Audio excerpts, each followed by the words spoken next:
عالمی اقتصادی سست روی اور عالمگیریت کے انتشار کے بڑھتے ہوئے خطرات کے تناظر میں ایشیا سے توقع کی جا سکتی ہے کہ وہ مجموعی اقتصادی ترقی کی رفتار کو تیز کر دے گا۔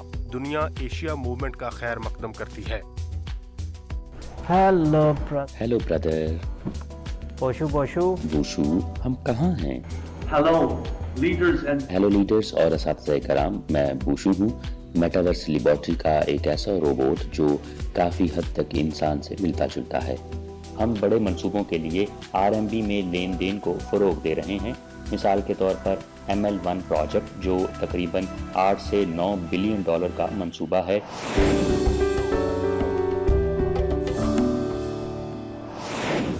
محترم ناظرین السلام علیکم، پروگرام پاک چائنا ایکسپریس میں خوش آمدید، میں ہوں نسرین۔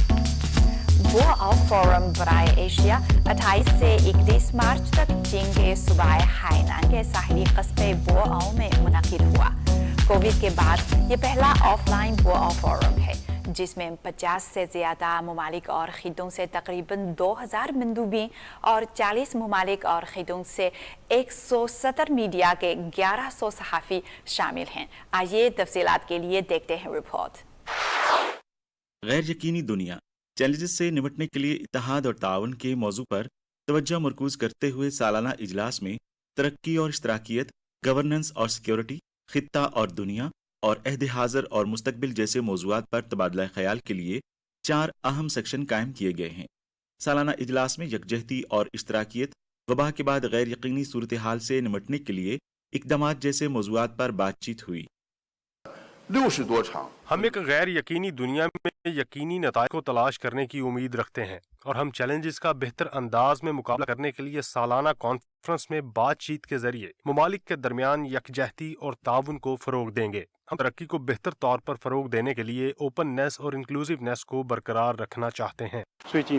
پچھلے 3 سالوں کے دوران ہمارے فورم پر ہونے والے موضوعات میں ورلڈ کا لفظ ہمیشہ نمایاں رہا ہے، اور ہم امید کرتے ہیں کہ فورم پر بات چیت کے ذریعے ہم بین الاقوامی برادری کو متحد کر سکتے ہیں تاکہ ذاتی مفادات کو مشترکہ مفادات کے ساتھ بہتر طریقے سے مربوط کرنے کی راہ نکال سکیں، حالیہ مفادات کو طویل مدتی مفادات کے ساتھ، اور اس طرح فورم کے پلیٹ فارم رول سے فائدہ اٹھایا جائے گا۔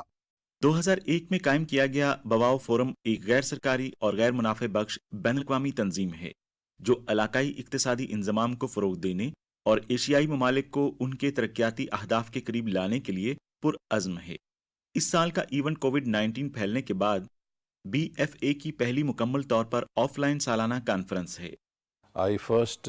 یہ پہلی بار ہے کہ میں نے بوآو فورم میں شرکت کی ہے۔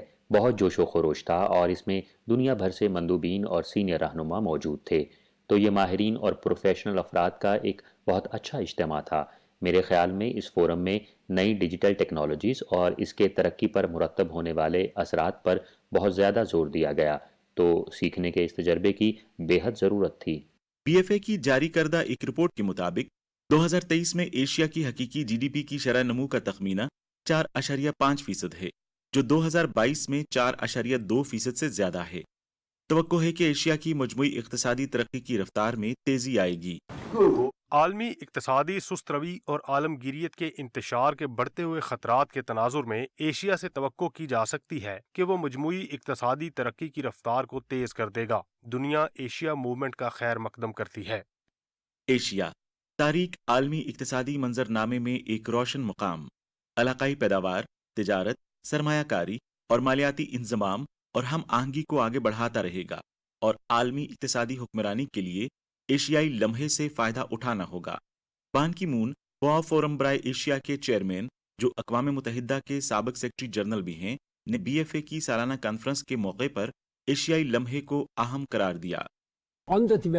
عالمی معیشت کافی عرصے سے مشکلات کا شکار ہے، جس میں وبائی امراض، بڑھتے ہوئے علاقائی تنازعات اور بڑھتی ہوئی عالمگیریت مخالف جذبات سمیت کئی عوامل شامل ہیں، لیکن ہر شر میں خیر کا پہلو بھی پوشیدہ ہوتا ہے۔ ابھرتا اور ترقی کرتا ہوا ایشیا عالمی ترقی کی ایک بڑی امید اور مرکزی محرک ہے۔ مشترکہ طور پر وہ عالمی ترقی میں 75% حصہ ڈالیں گے۔ جنوری میں IMF نے 2023 کے لیے عالمی اقتصادی ترقی کی شرح 2.9% کی پیشگوئی کی، جو اکتوبر 2022 میں ان کی پیشگوئی سے قدرے زیادہ ہے، لیکن پھر بھی 2000 سے 2019 کے درمیان